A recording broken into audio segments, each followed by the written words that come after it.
یا مولانا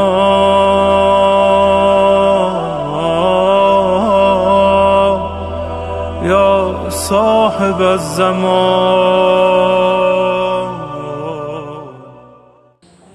الحمد للہ والصلاة علی اہلہ واللام علی مستحق اما بعد فقد قال اللہ تعالی فی القرآن الکریم وقولہ الحق بسم اللہ الرحمن الرحیم والذین هم لفروجہم حافظون. ناظرین، آج کا ہمارا موضوع جلق ہے. جلق کا مطلب کیا ہے؟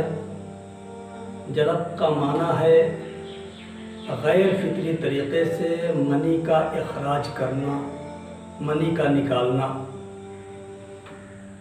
جسے استمنا کہا جاتا ہے.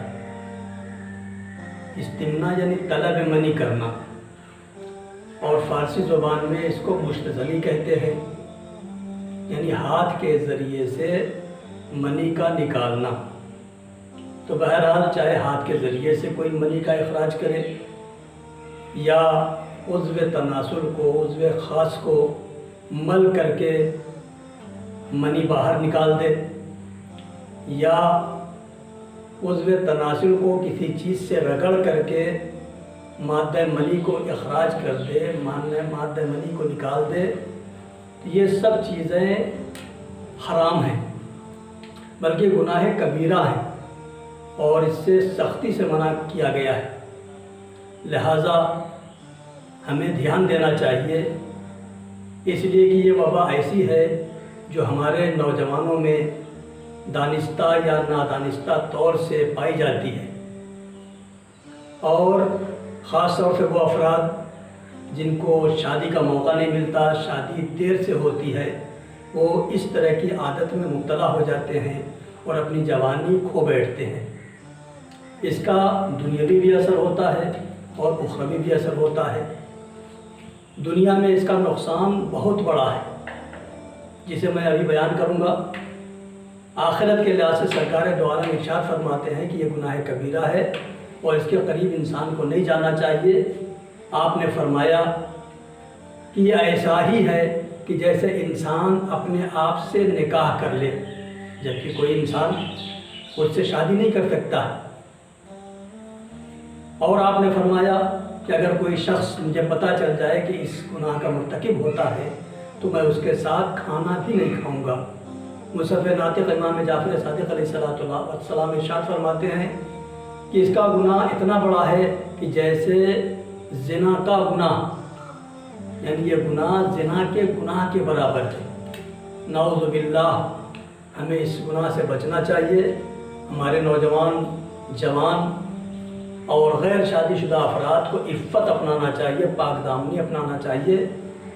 اور اس کا دنیاوی اثر اگر دیکھا جائے تو جو انسان اس کا عادی ہو جاتا ہے، کثرت سے مادہ منی کا اخراج کرتا ہے، تو یقیناً اس کی کمر میں درد ہوتا ہے، جریان کا مریض ہو جاتا ہے، اور اس کا قوت حافظہ بھی کمزور ہونے لگتا ہے.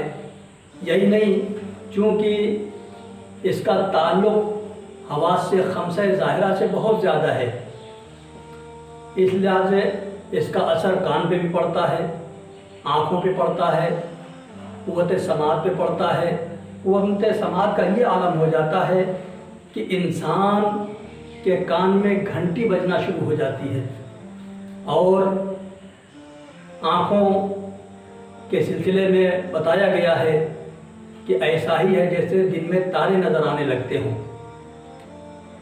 اور یہی نہیں بلکہ اس کے اور بھی بہت زیادہ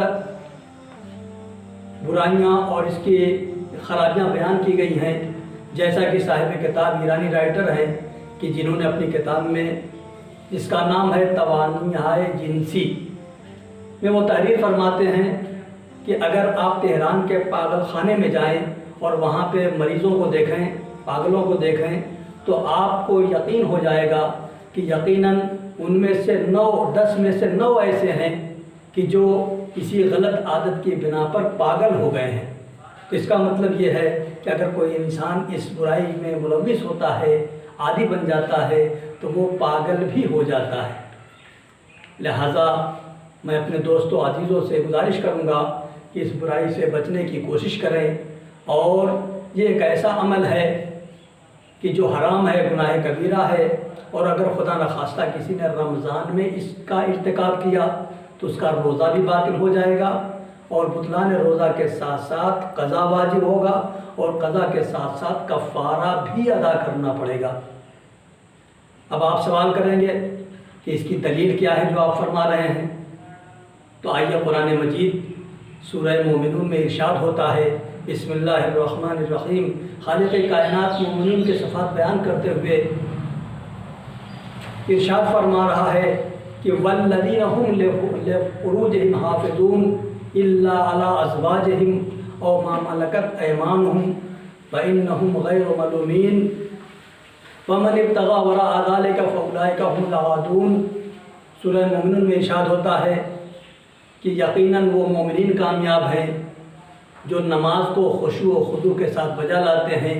اس کے بعد کا جملہ والذین هم لفروجہم حافظون، اور وہ مومنین جو اپنی شرمگاہوں کی حفاظت کرتے ہیں، الا علی ازواجہم او ما ملکت ایمانہم، سوائے ان افراد کے کہ جو اپنی زوجہ اور کنیز کے ساتھ مباشرت کرتے ہیں۔ اور پھر آگے ارشاد ہوتا ہے فَمَنِ ابْتَغَىٰ وَرَاءَ ذَلِكَ فَأُولَٰئِكَ هُمُ الْعَادُونَ، اور جو شخص ان راستوں کے علاوہ کوئی اور راستہ اپناتا ہے یقیناً وہ حد سے تجاوز کرنے والا ہے۔ تو اس آیت کریمہ میں آپ نے دیکھا کہ خالق کائنات نے صرف دو راستے بیان کیے ہیں، منی اخراج کرنے کے، منی خارج کرنے کے دو ہی راستے ہیں، یا تو انسان نکاح کر چکا ہو، اپنی زوجہ کے ساتھ مباشرت کرے، اور پھر یا اس کے پاس کنیز ہو، کنیز کے ساتھ جنسی تعلقات قائم کر سکتا ہے۔ تو اس آیت سے پتہ چلا کہ ان دو راستوں کے علاوہ اگر کوئی انسان تیسرا راستہ اختیار کرتا ہے، جیسے مشتزنی ہے، جلد جسے کہا جاتا ہے، استمنا ہے، اگر ان راستوں سے اپنی جنسی خواہشات پوری کرتا ہے تو یقیناً وہ گناہ کبیرہ کا ارتکاب کرتا ہے اور اس کے لیے عذاب ہے۔ وآخر دعوانا ان الحمد للہ رب العالمین۔